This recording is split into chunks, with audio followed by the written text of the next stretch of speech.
Welcome to this explainer. Today, we're diving into a problem that has made every single one of us want to rip our hair out at least once. We're going to demystify Windows 11 audio issues and turn that deep, boiling frustration into an incredibly easy troubleshooting journey. By the time we're done here, you're going to be navigating your system's audio architecture like an absolute pro. We've all been there, right? You sit down right before a massive virtual meeting, or maybe you're just settling in late at night to watch a movie. You plug in your favorite headphones, hit play, and you either get blasted by the laptop speakers for everyone in the room to hear, or you're met with complete, deafening silence. It is incredibly stressful. But hey, don't panic, because the fix is almost always right at your fingertips. So here's our roadmap for today.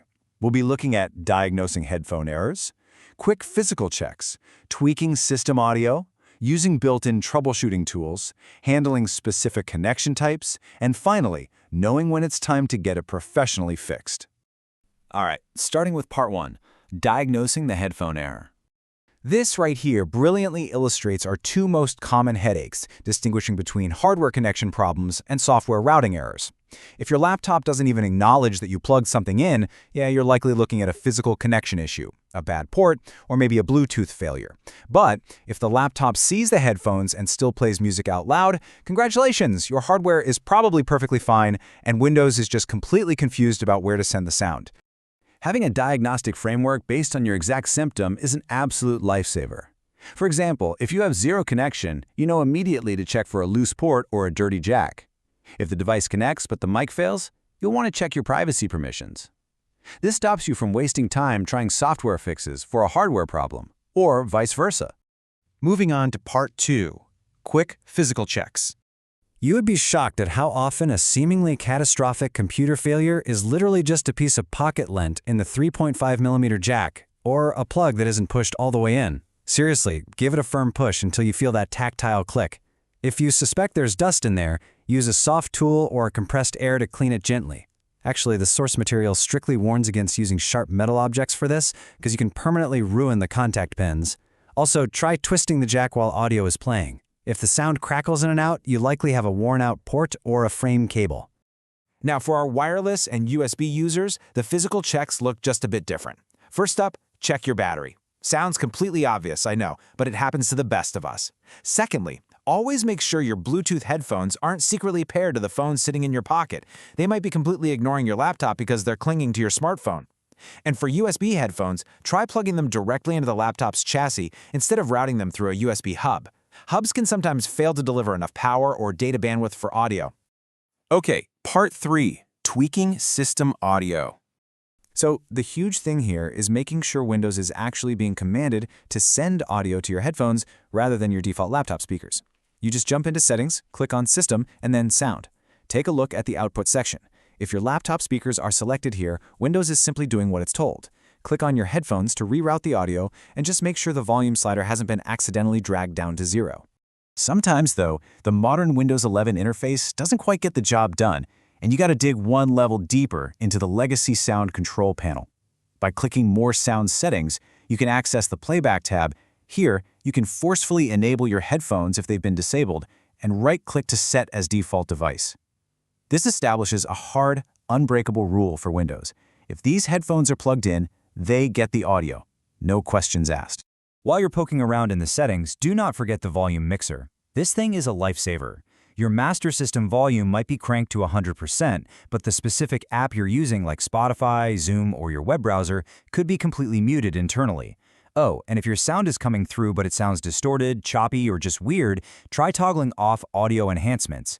Sometimes these built-in software equalizers totally conflict with the natural profile of your headphones. Let's look at part 4, built-in troubleshooting tools. Microsoft actually built a highly capable automated wizard for this exact scenario. Under Settings and Troubleshoot, you can run the Playing Audio Troubleshooter. This tool is incredibly helpful because it'll independently scan your system, check for muted services, restart audio endpoints, and essentially perform a whole suite of technical resets in the background that would take you ages to do manually. Let the machine fix the machine.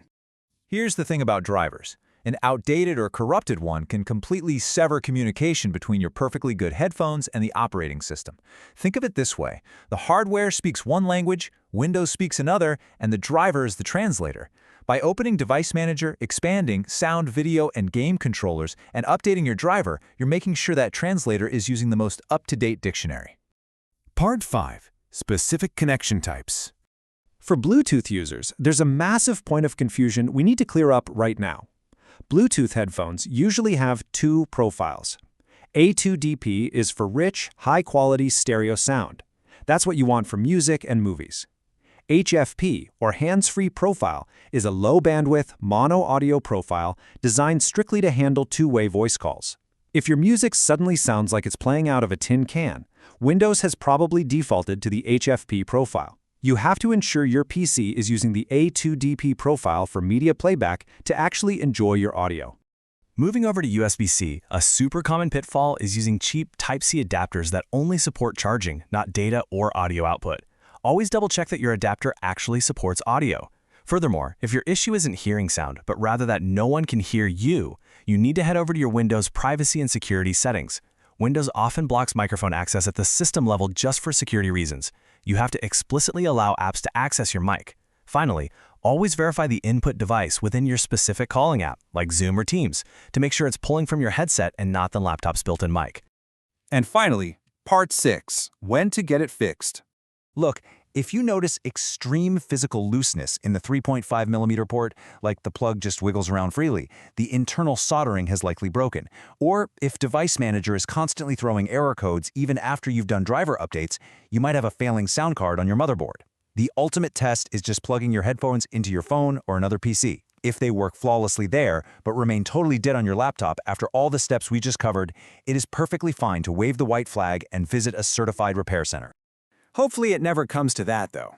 With all these strategies, from a basic twist of the plug to diving into the sound control panel, you are now fully equipped to diagnose and conquer your next audio issue with absolute confidence. So I leave you with this. The next time your headphones decide to go on strike right before that big meeting, what will be your very first troubleshooting step? Thanks for joining me on this explainer, and happy listening.